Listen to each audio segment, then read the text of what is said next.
Imagine walking into a room in the middle of July, no air conditioner running, no fan spinning, and it's 15 degrees cooler than outside. Not a little cooler, noticeably, dramatically cooler. That's not a trick, that's not a gimmick, and it doesn't cost anything close to what you're paying on your electric bill right now. Most people are spending somewhere between $150 and $250 every single month just to stay comfortable in the summer. That's nearly $2,500 a year for something that, for most of human history, cost almost nothing. And the wild part? The solution that replaced it wasn't actually better, it was just more profitable. Here's what nobody talks about.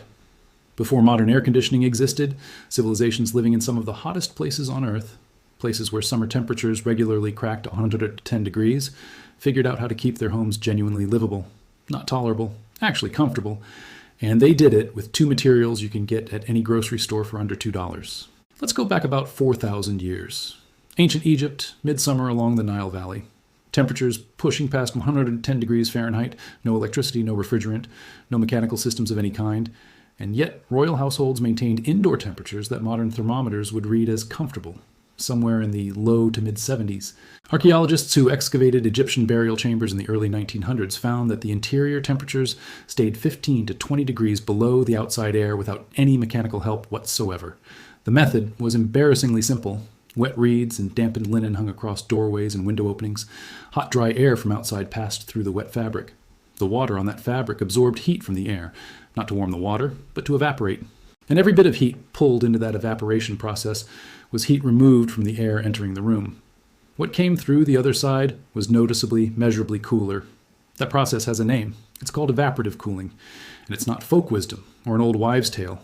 It's basic thermodynamics. When water changes from liquid to vapor, it absorbs energy from its surroundings. That energy is heat. The surrounding air loses that heat. The air gets cooler. This is the same physics that makes you feel cold when you step out of a swimming pool on a breezy day.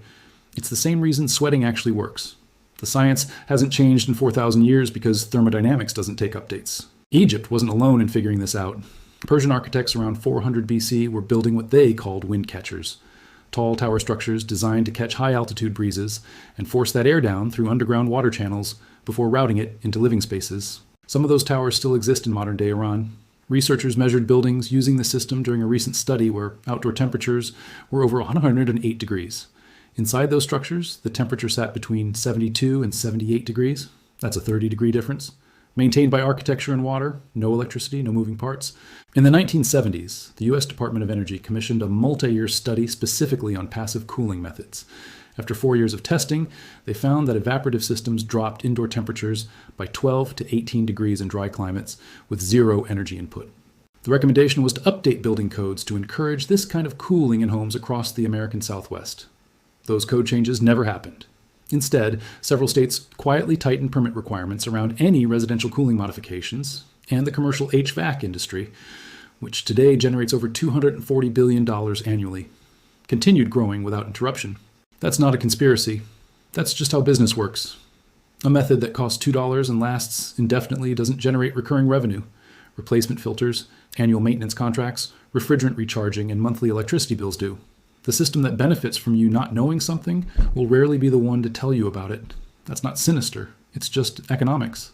The basic version needs one large bowl, cold water, ice if you have it, and 1 or 2 cotton towels or bed sheets. That's it. Place your bowl of cold water on the floor directly in front of an open window. Wet the towels completely. Wring them out just enough so they're not dripping, and hang them across the window opening. Use the curtain rod, clip them to the frame, whatever works. They should cover most of the window but not seal it completely. You want air to pass through the fabric, not around it. As the outdoor breeze pushes through that wet cotton, the evaporation process starts immediately.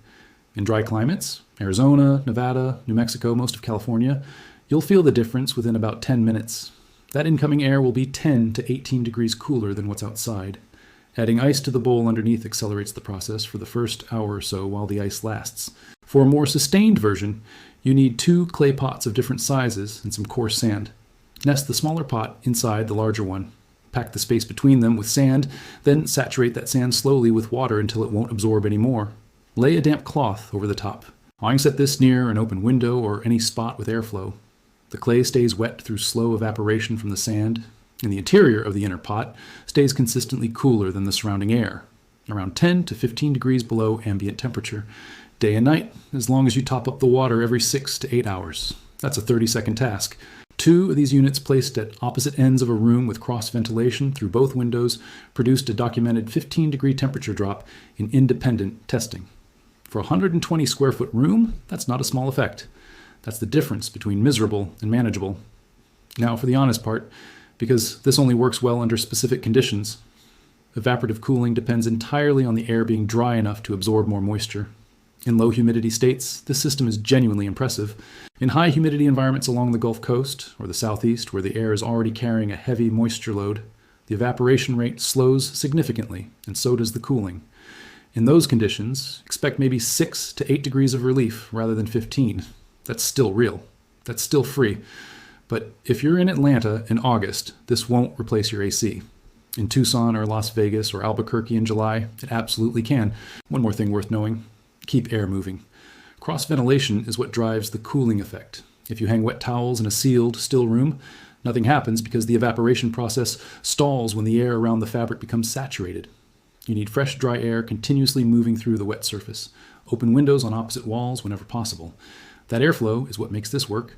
Here at Hidden Fix Lab, the whole point is finding solutions that actually existed long before someone decided to sell them back to you with a monthly subscription attached. This is one of those solutions. The Egyptians understood it. Persian engineers built cities around it. A government study confirmed it in the 1970s and then got quietly shelved. You now know exactly how it works, why it works, where it works best, and where it has real limits. That puts you ahead of most people still signing up for another year of $200 electric bills without ever questioning whether there was another way. The clay pots are at the hardware store. The cotton sheets are in your closet. The physics hasn't changed once in 4 millennia. The only thing that changed was who stood to profit from you forgetting it.